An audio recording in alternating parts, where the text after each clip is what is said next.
Thursday, it's 8 o'clock. We are streaming this hour live, which we always do on a Thursday because we have a guest in the studio and we have a bit of an interview and then we take calls. And today, Paul Nowak joins me. He's the General Secretary of the Trade Union Congress. He took over from Francis O'Grady back in January, so he's had a bit of a baptism of fire over the first 3 months in the job, which actually in some ways, I think in a way is a good thing because it doesn't give you...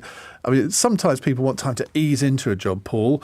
Welcome, by the way. But you haven't had any time to ease into it at all, have you? Yeah. Cheers, evening, Ian. No time at all to ease into things. But, it has been good because I've had the opportunity to go up and down the country talking to thousands of union members, some of them on picket lines, in conferences, in meetings, in their workplaces.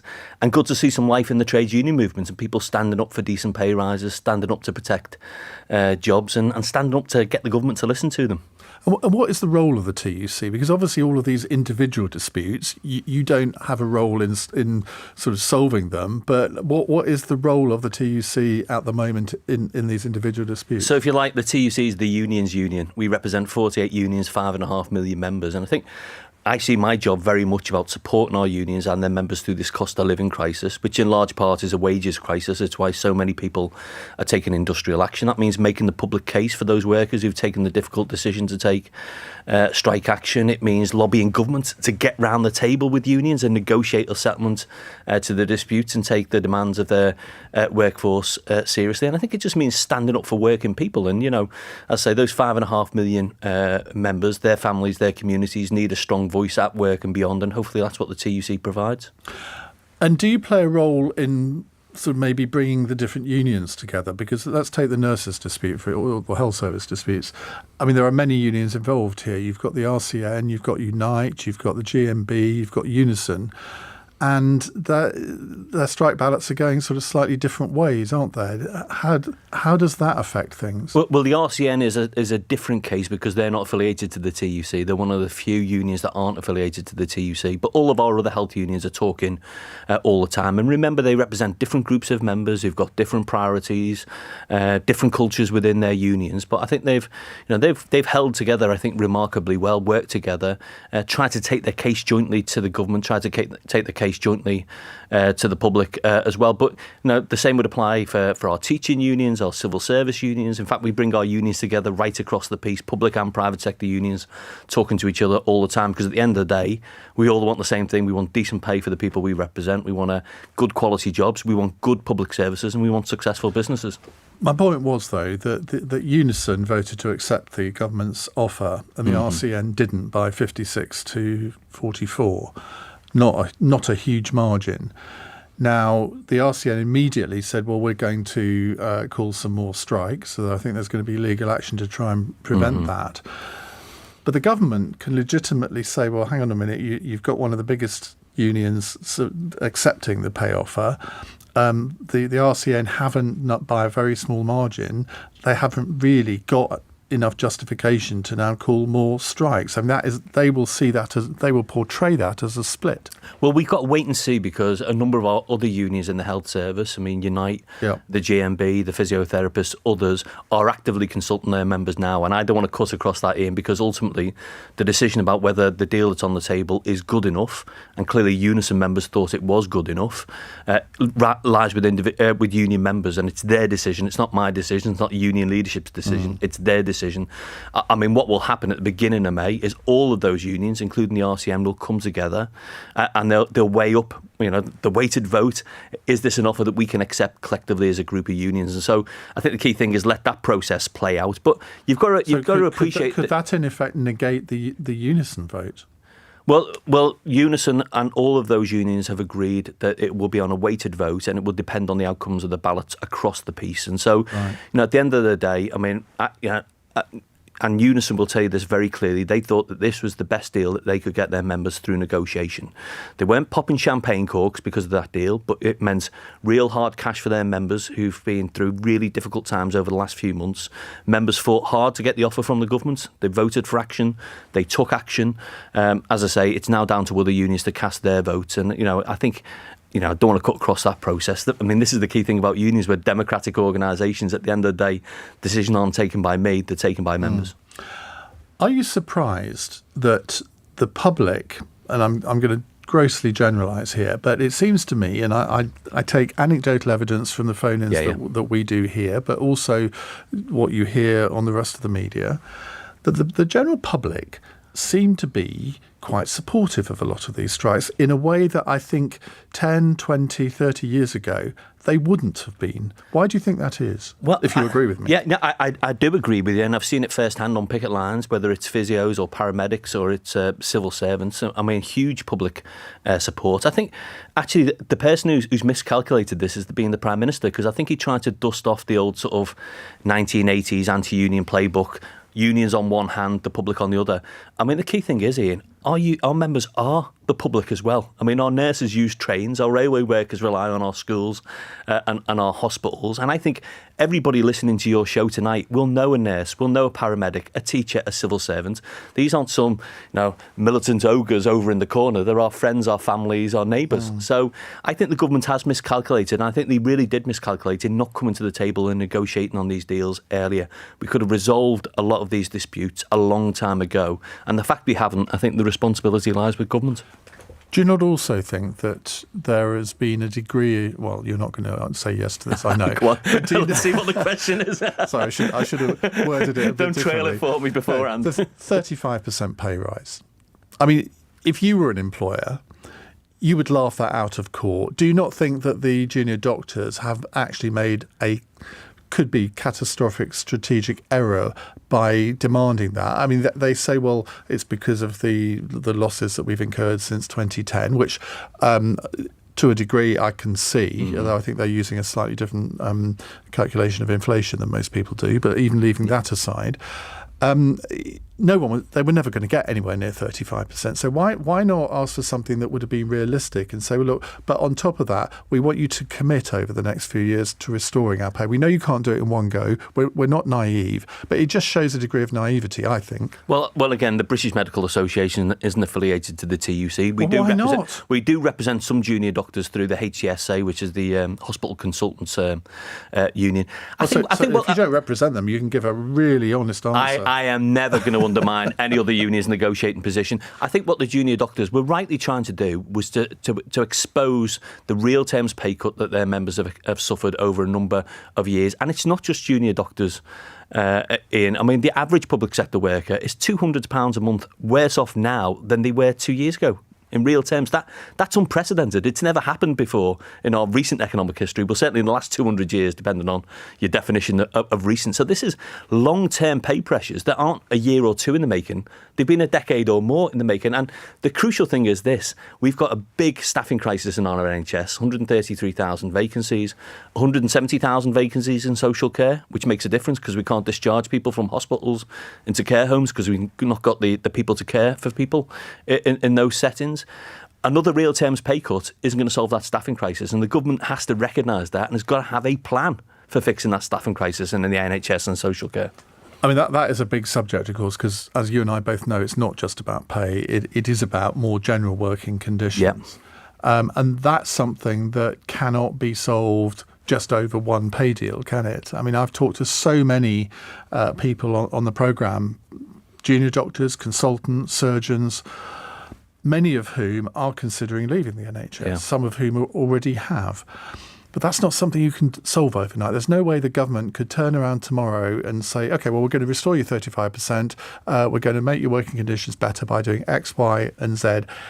That isn't going to happen in the real world, is it? Well, maybe no government can click its fingers and say we're going to solve all the problems in the NHS overnight. But what they can do is give people a decent pay rise in the here and now. They can listen to the concerns of those staff and they can set out jointly with the unions and the staff of the NHS, here's our plan to fix the problems. And for months, I mean, literally, ministers had their hands over their ears saying, no, we can't hear you. Pay review bodies reported, nothing to do with us, Gov, off you go. And we've wasted months now. We've had months of disruption, not just in the NHS, in education, in the civil service, where frankly the government hasn't made any move at all, where morale is at rock bottom and the responsibility lies firmly with the government. And I said when I started in January, the first thing I said is that Rishi Sunak needs to get round the table with the unions and resolve these disputes. It took him weeks to come to the table after unions, sort of dragged them kicking and screaming, and we're still no closer to resolving some of these disputes. That's the government's responsibility. When you took the job on, did you have a clear idea of thinking, well, look, I'm going to be in this job probably 5-7 years, whatever? Oh, I'm not putting a timescale on it just yet. Let's for argument's sake, let's say 5 to 7 years.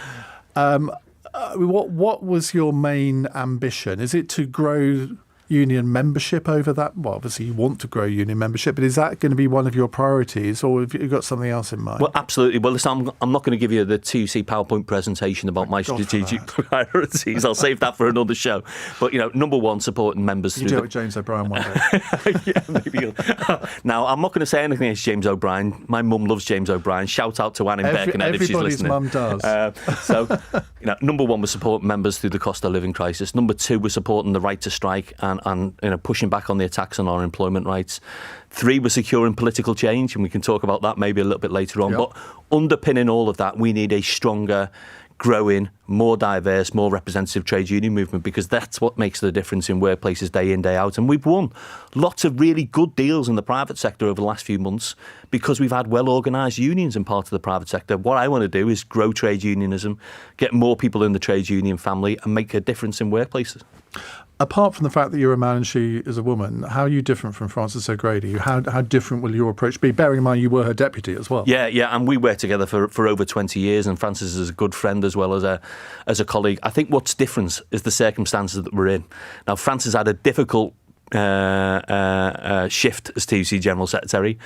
She had austerity, she had Brexit, she had the anti-trade union bill, she had the pandemic. I've inherited things during the midst of this cost of living crisis and a wave of industrial action.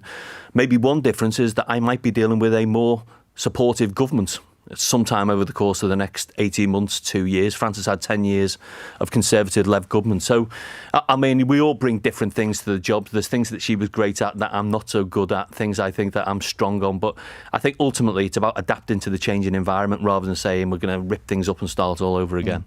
Well, we'll talk about a possible future Labour government and what that means for the union movement in just a moment. But also, we'll be coming to your calls, 0345 6060 973, if you'd like to talk to Paul over the course of the next 45 minutes about the future of trade unionism, the various strikes that are happening at the moment. And we keep hearing from trade union leaders, the last thing we want to do is go on strike. A lot of people sometimes think, well, OK, well, don't then. Find another way of negotiating a good pay deal. Or is there no other way? 0345 6060 973 is the number to call. You're listening to LBC. It's 8:15. This is LBC. To help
Paul Nowak is with me, General Secretary of the TUC, came into the job in January, having been Francis O'Grady's deputy, as we said.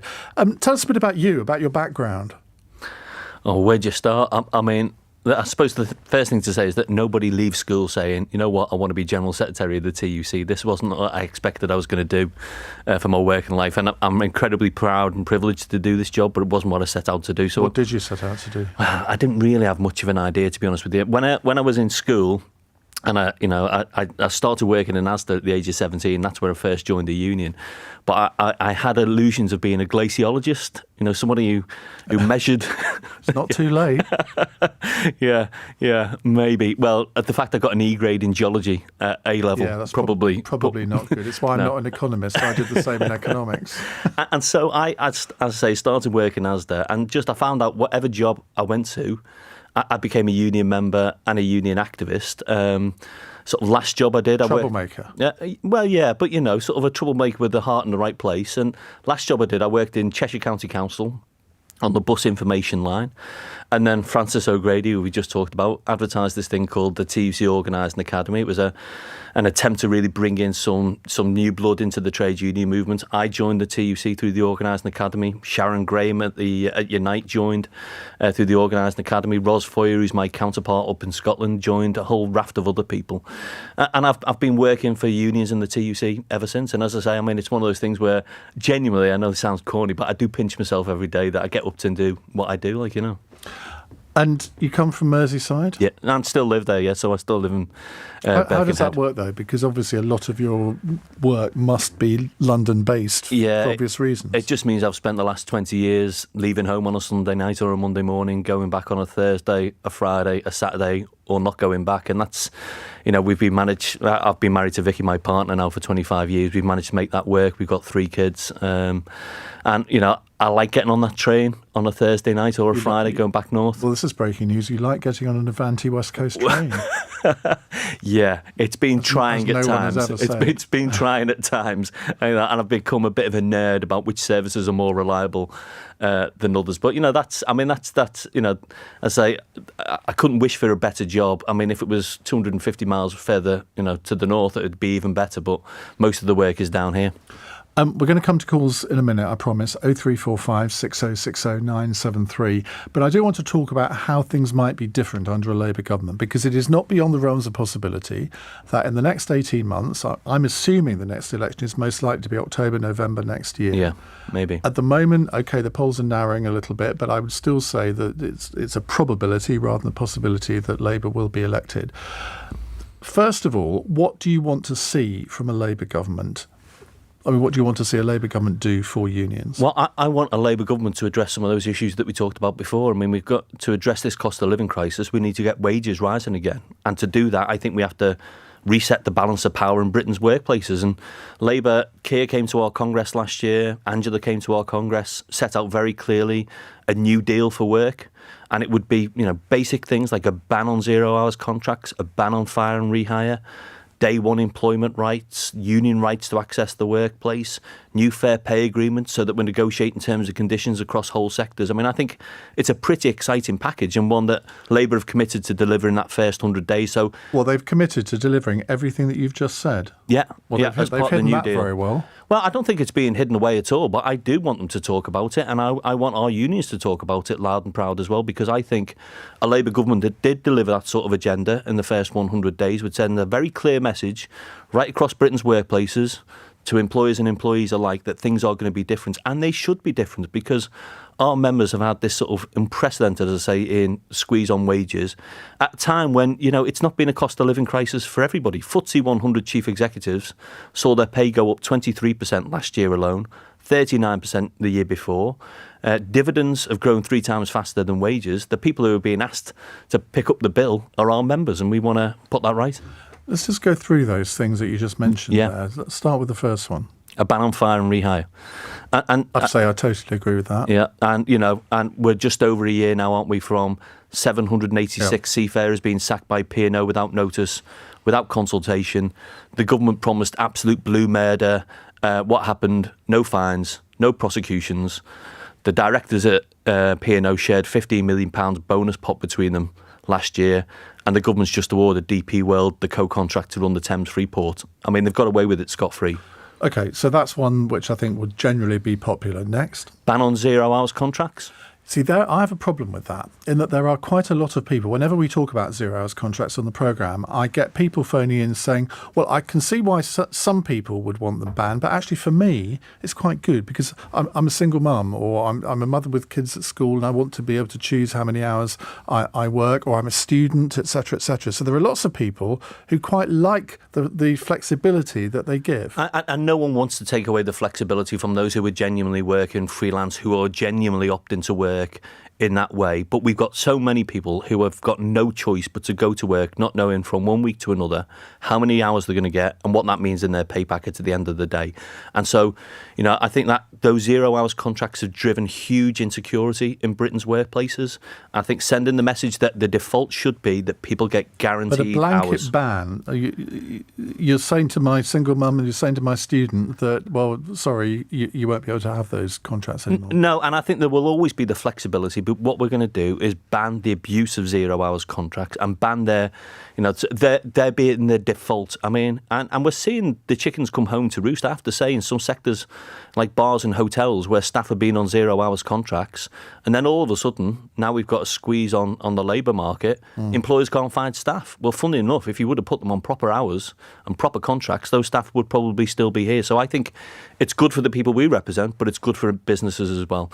And other countries have done this. In Spain, they've done, taken forward legislation to regulate platform companies, the use of these precarious contracts. If you can do it there, you can do it here as well. Next. Union rights to access the workplace digitally and physically.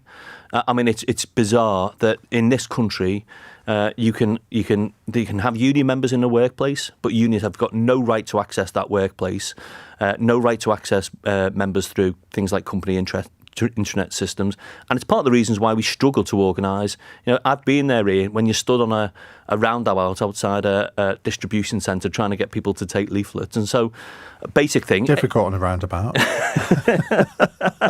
Yeah, well, they slow down, you see. That's the point, though. They slow down.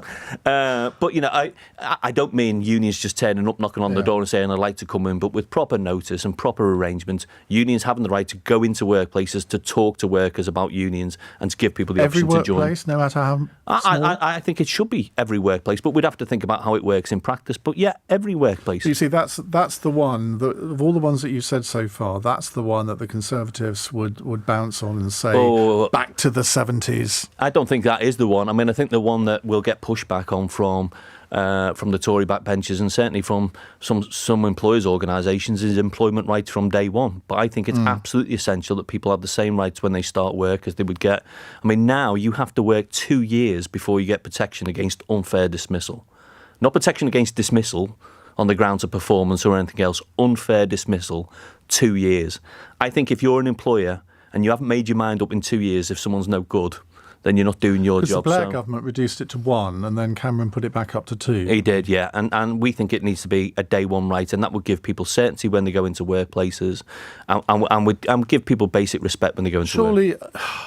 See, I have a bit of a problem with that. I think that if you've got a sort of month or 3 month trial period, surely that you as an employer, you have to be able to get rid of somebody in that trial period if you don't feel that they are working properly, that they're not going to fit in. Well, listen, I'm not going to do employers' jobs for them, but they'd still be able to do that. The point is that people would have protection against unfair dismissal. And so if you don't think somebody's cutting the mustard and you've got a probationary period, you can set out very clearly how that probation period will work, how people will be monitored and assessed. What you wouldn't be able to do is sack them unfairly. And I think that's the crucial thing. We are protecting people against unfair dismissal. So, as I say, this is, again, commonplace around the globe, and if other countries can do it, it's not beyond the wit of British employers to do it either. Right, let's go to Pauline in Watford for our first call. Hello, Pauline. Hello, gentlemen. Hi, My Pauline. question is, considering my knowledge of ACAS being an organisation that has resolved difficult situations with employers and employees for decades, in my knowledge, I don't know exactly when ACAS started. I don't understand the intransigence of Barclay and Company in not allowing negotiations with ACAS and the junior doctors. I just don't get it. Is it a sinister act? Well, hi, Pauline. Just to say, I was also on the council of ACAS for 11 years, and they do some brilliant work. And most of the work they do, you don't hear about it, doesn't make the headlines, but they resolve disputes day in, day out in the public and the private sector. I mean, the government, this is just part of a wider pattern of behaviour, I'm afraid, Pauline, where they've had to be dragged kicking and screaming to the negotiating table. And I think if the government's got nothing to hide and nothing to worry about, I think you're right. Maybe they should call in ACAS. Maybe they should call on other independent arbitrators, something to unlock these disputes. But, quite to the contrary, we've had months now of government refusing to come to the table. I mentioned the civil service just to say, we've got hundreds of thousands of civil servants who've taken strike action, who are about to take strike action. The government has just refused to negotiate point blank on pay in the civil service. And I think that's incredibly damaging to morale and motivation in the civil service. And our teaching unions did call on the government to go through ACAS. So I think if I was in government, I'd be doing anything I could to get these disputes resolved and to get to a fair settlement. 30 years ago, I co-wrote a think tank pamphlet with David Davis on the concept of pendulum bargaining, which was where the employers would put forward an offer and the unions would say what they wanted, and the arbitrators had to pick one or the other. So there was no sort of middle ground. They'd pick one or the other. And the premise was that if you had that, then both sides would be much more reasonable and wouldn't put maybe 35% pay demands forward, or wouldn't put 2% when inflation's 10%. I mean, it's never really caught on. I think we were ahead of our time, don't you? I'm not going to commit to quite that, to be honest with you. I think it has been used in the past, but the key thing is, whatever the mechanism is, and at the moment I know that the CW, the Postal Workers Union, I know you know Dave Ward very well. They're considering the agreement that they've just negotiators agreement they've reached with Royal Mail. That took a lot of hard work. Brendan Barber, who used to be the chair of ACAS, used to be my predecessor, one of my predecessors at the TUC, has spent some time with both the CWU and Royal Mail getting to that agreement. And I think, sometimes you do need to think imaginatively about how you're going to unlock these things. But at the end of the day, the government started off saying there is nothing else we're going to put on the table, and that is not the starting point for a negotiation. Right, we're going to take more of your calls immediately. We come back from the news. It's 8:31 on LBC. I'm with Paul Nowak, General Secretary of the TUC, 0345 6060 973. But first, news headlines with Daryl Jackson. Rishi Sunak's delayed making a decision about Dominic Raab's future as Deputy Prime Minister as he considers a report about his behaviour. A top lawyer's completed an investigation into bullying allegations which Mr Raab denies. Taiwan's Foreign Minister has told LBC the West must not make the same mistake with China as it has with Russia. Joseph Roux says countries such as the UK must come together to deal with threats to the self-ruling island, which Beijing considers part of its territory. And Elon Musk's SpaceX says its launch of the world's biggest ever rocket was a success, even though it exploded just after 4 minutes. It was the first unmanned test flight of a new Starship, which it hopes will one day be ferrying people to Mars. LBC weather: patchy rain and heavy showers moving across the south tonight, staying dry for Scotland, Northern Ireland and Northern England, and a low of 0. This is LBC.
We're with Paul Nowak, General Secretary of the TUC. Is it the Trades Union Congress or the Trade Union Congress? Trade Union Congress. Congress. I thought it was, because I always say Trade Union. I know that's sort of in the back of my mind. I think, no, that's wrong. I just always say TUC.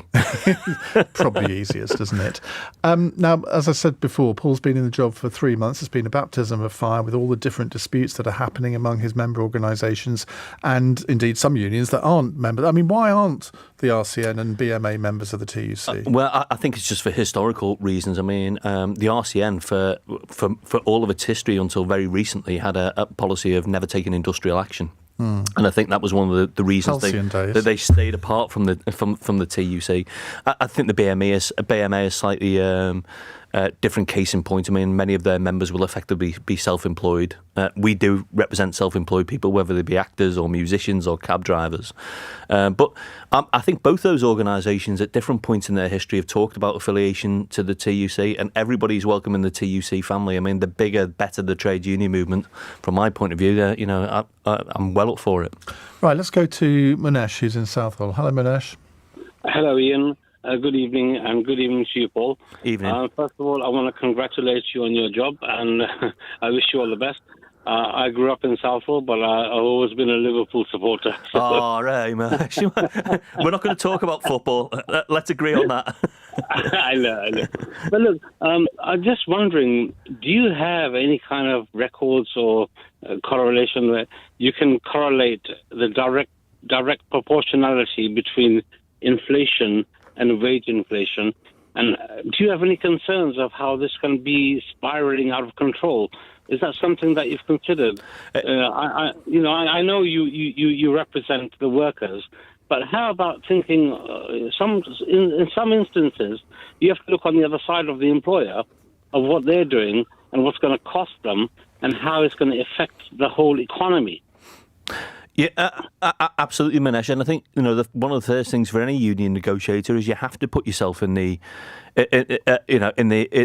shoes of the employer as well. And that's why in the private sector, I think we've seen some really good pay deals because employers have been able to afford to pay their staff more, and they have paid their staff more. And we've had bus drivers, for example, who've won pay rises of 12, 13, 14%. The employers were profitable. They could afford to pay more. Now, there's a broader question if you think about the national economy. There is just no credible evidence at all, Manesh, that it's workers' wages at the moment that are driving inflation in this country. It doesn't matter whether it's bus drivers or supermarket workers or nurses or paramedics. I mean, food inflation is running at 20%. We all know what's happened to energy bills. They're the real inflationary pressures in our economy. And what it means is that our members every single month are finding it harder to make ends meet because their wages aren't matching inflation. So, I mean, we've got a situation where, I've said this before, not everybody's experienced the cost of living crisis in this country. I mean, one of the things that always sticks in my mind, this isn't a particularly scientific fact, but I'll give it you anyway. Porsche motor cars had their best ever year for sales in the UK last year. Their sales went up by a third. At a time when millions of families are struggling to get by, somebody is doing okay. And I think we need to talk about fair taxation, and we need to talk about how we get wages rising. And I'm afraid under this government, and it doesn't matter whether it's Rishi Sunak, Liz Truss, Boris Johnson, Theresa May, David Cameron, this government has done nothing to get real people's wages rising, and I think that's on their watch. Do you have any real confidence, though, that Keir Starmer would? Because it seems to me that he's playing very much safety first, don't frighten the electoral horses, making very few real commitments on anything at the moment. Now, they always say, yes, but we're not writing our manifesto 18 months before an election. Fair enough. But you've got to put a bit of meat on the bone to give people a bit of an idea that you have a vision of what you want to do. Now, you see, I have a golden rule, Ian. I mean, I wouldn't want to turn on the radio and hear Keir Starmer tell me how to do my job. So I'm not going to tell him how to do his job. But I will give you my tuppence worth. Plenty of union leaders have in the past. As General Secretary of the TUC, that new deal for workers that I talked about before, I think would go a long way towards getting wages rising again in this country. We desperately need to get wages rising. There's been wage pressures across economies, but I mean, we've fallen well behind the G7 and OECD countries on wages. I want Labour to, as we go into the next election, and I understand the argument about 12 months out, 18 months, you don't publish your detailed plans around things like taxation. But I would want Labour going into the next election saying, how are we going to afford investment in our public services? How are we going to afford to rebuild our economy, invest in the green economy? And that's going to mean, some different choices on things like taxation. And other governments around the world have introduced wealth taxes. Rachel Reeves is saying she's not going to put taxes up. Well, I'll continue to make the case. I mean, I think that there is an absolute case for things like capital gains tax being equalised with income tax. I can't see how it's tenable that the Prime Minister pays the same effective tax rate as one of our paramedics. I mean, it just doesn't make sense. The more income you've got, the more tax you should pay. And I think those with the broader shoulders should expect to do that. When was the last time you spoke to Keir Starmer? Last time I spoke directly to Keir was probably about 3 or 4 weeks ago. And, I mean, obviously, there is a sort of media angle to this, isn't there? Because we still use this phrase, beer and sandwiches at number 10, sort of days of Len Murray and all the rest in the 1970s, sort of trotting into Downing Street and people perceiving them as actually running the country. And even though it's 40 years ago or whatever, there's still that feeling among sort of older generations that it was the unions that were wagging the tail of the government, and that could happen again under a Labour government. Now, to younger people listening to this, they'll think, oh, that's utterly ridiculous. But, I mean, you're a lot younger than I am, but you will know of those days. Well listen, let me tell you, the last time I had refreshments in Downing Street, it was bacon butties and Danish pastries, and it was Rishi Sunak that was providing them when he was Chancellor. Now, he hasn't invited me back as Prime Minister, and we've still got an extended, we're still waiting for that invitation.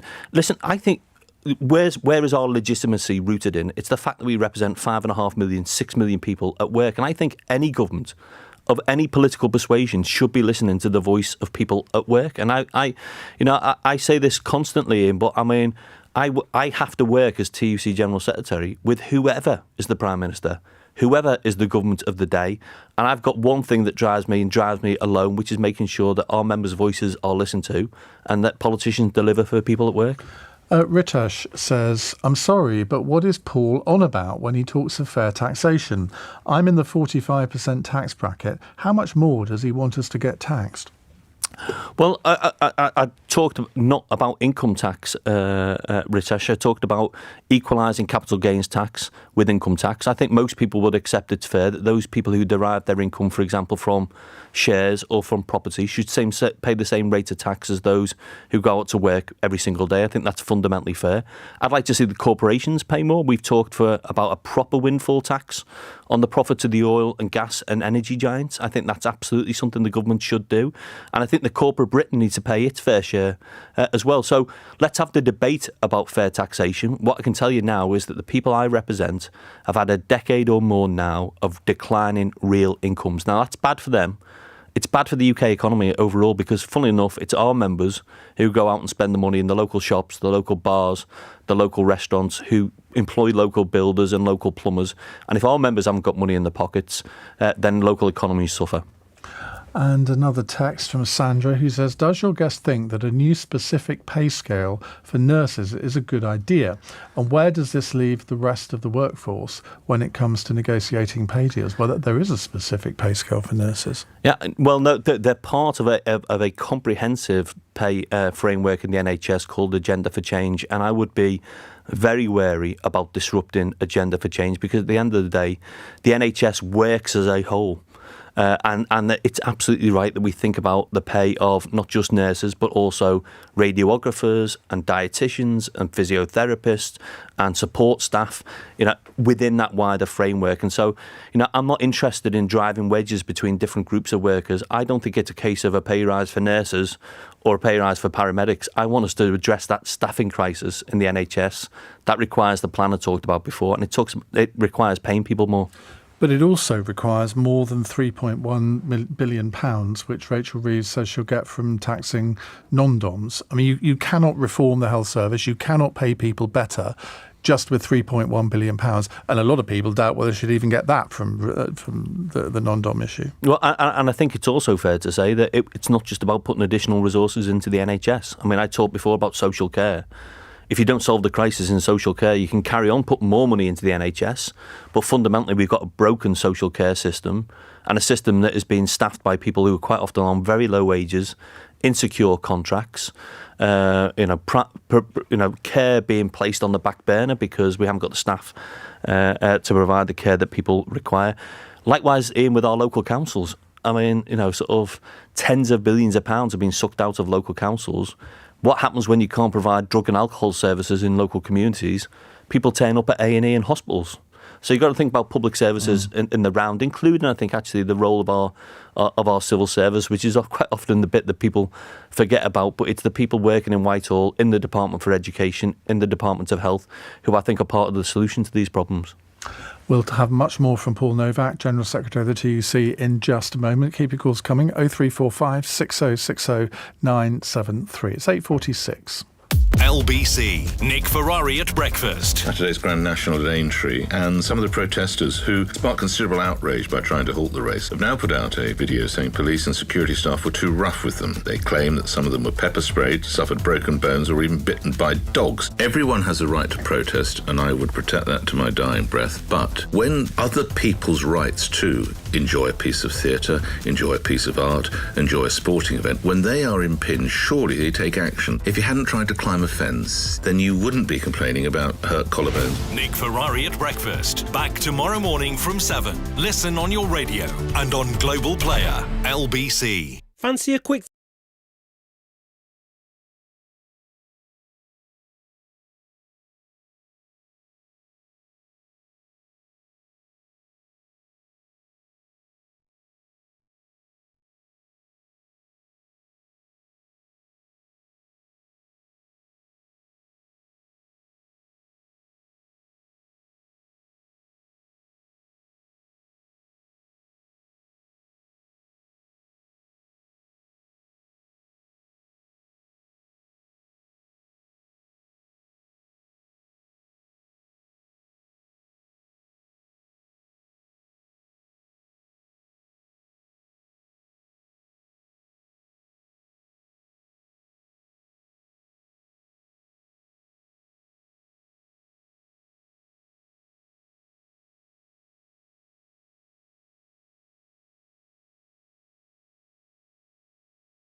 Paul Nowak is with us, General Secretary of the TUC. Just before we come back to your texts and calls, Sandra says, Ian, no pirate eye patch, so hopefully the eye surgery went okay. Thank you for asking, Sandra. If you were listening last night, you'll know that I had some laser treatment on one of my eyes this morning. I can see that it's Paul Nowak in front of me. It's a bit blurry, but I can see that he's there. It's probably better that I am blurry.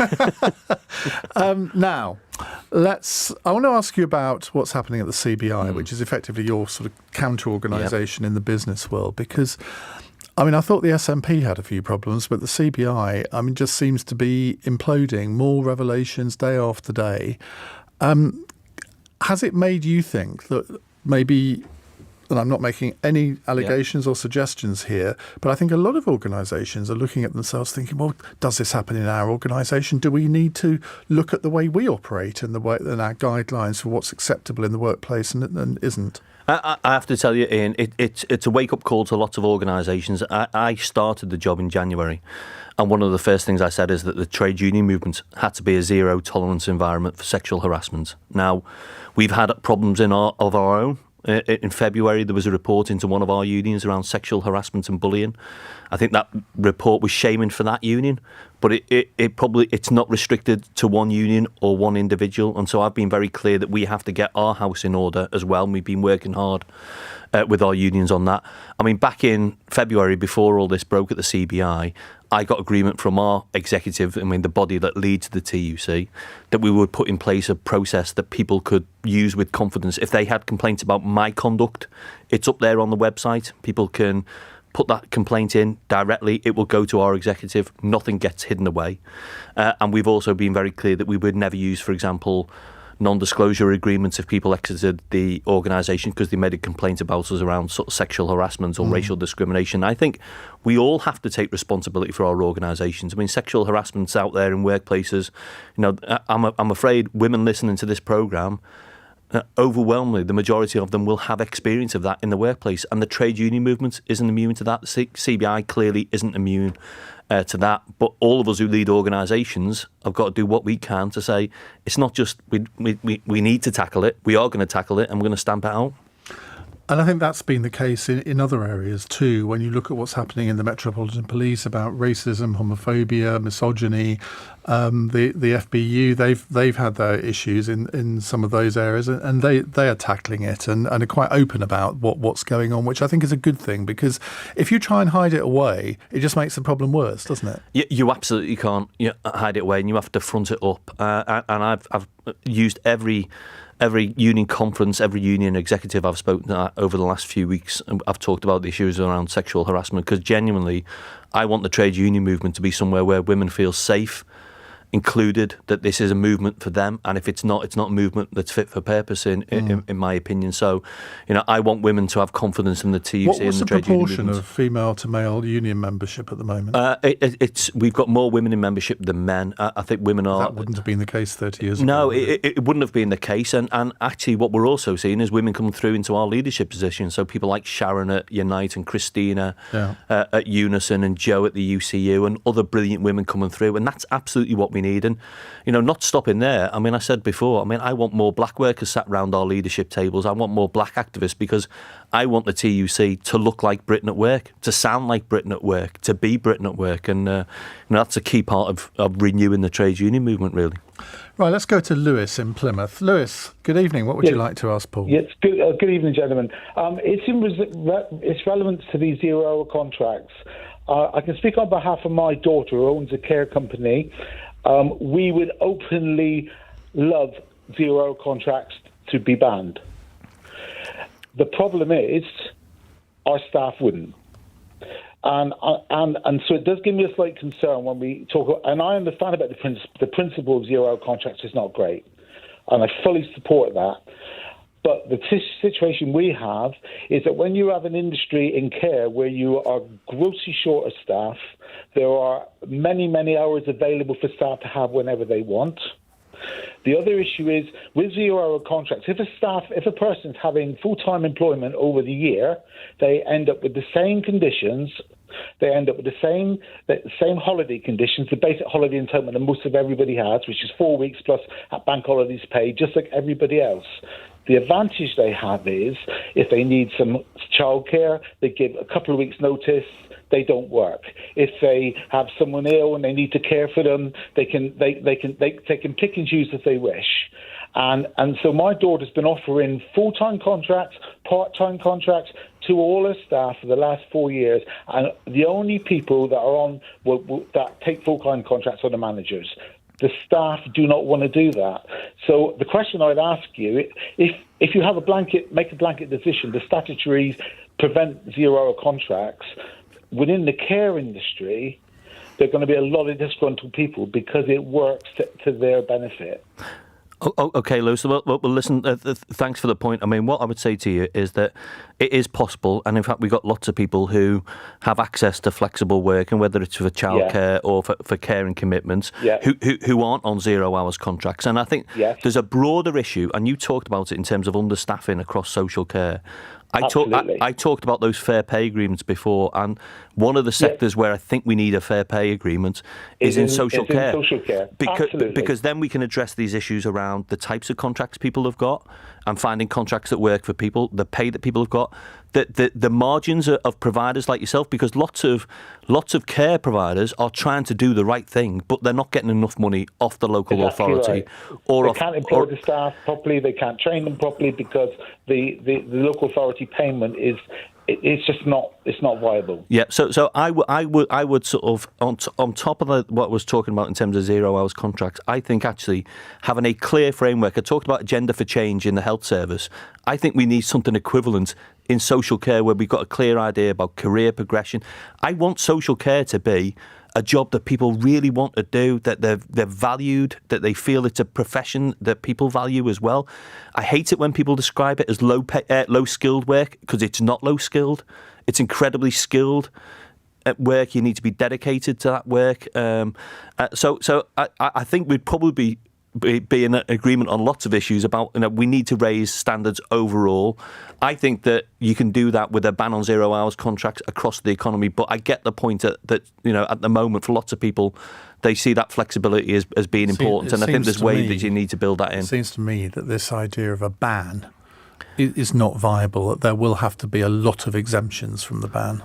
Well, I think it's about the inappropriate use of 0 hours contracts, but that's hard to put on a badge, Ian. Well, to be indeed, fair. but I suppose that's what legislators are there to do, to legislate and find ways through it. Lewis, thank you very much. This is a text, says, I'm a nurse that supports the strikes. I'm part of a team that has a Conservative MP visiting the hospital soon for a photo op. What would Paul recommend I say to the MP? Well, keep it polite, but you know what? I absolutely think I'd say to the MP, don't just come here for a photo op. Come and talk to me and to my colleagues about what the experience is like working in the NHS, because I've been, and I think I've been around the block a few times, and I think I knew what was happening in the NHS, and standing on those picket lines with physios and paramedics and others, you hear the stories. People who can't afford to put petrol in their cars to come into work, people feeling absolutely stressed out, going home in tears because they can't provide the care that they want to provide, feeling overworked and overwhelmed every single day. It's not good enough for patients, it's not good enough for staff. And I think local MPs, rather than just standing, coming along for selfies, should talk to staff, respect staff, and tell them to go back to the Prime Minister and deliver that long-term plan for staff and for pay in the NHS.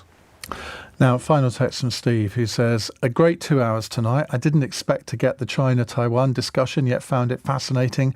Then your interview with the TUC chief, maybe not a political bedfellow, has been respectful, clear and informative. Well done, Orwell. It's always nice to have one satisfied customer. Yeah, cheers, Steve. Thanks. Well, Paul, thank you very much, because I think it's really important that union leaders do programmes like this and then sort of interact with the general public in a way that maybe you haven't been used to doing so much in the past. And this new breed of union leader, I think love doing it, basically. So yeah, part of the job is talking to people, and part of the problem is shutting me up. But I've really welcomed the opportunity, Ian, and thanks to every listener that's called in or sent a text. Paul, thanks ever so Cheers. much. We'll have you back soon. That's Paul Nowak, General Secretary of the TUC. Now, it's 420 Day today. Have you got any idea what that means? Because until this afternoon, I hadn't, but I thought, this is too good an opportunity to pass up.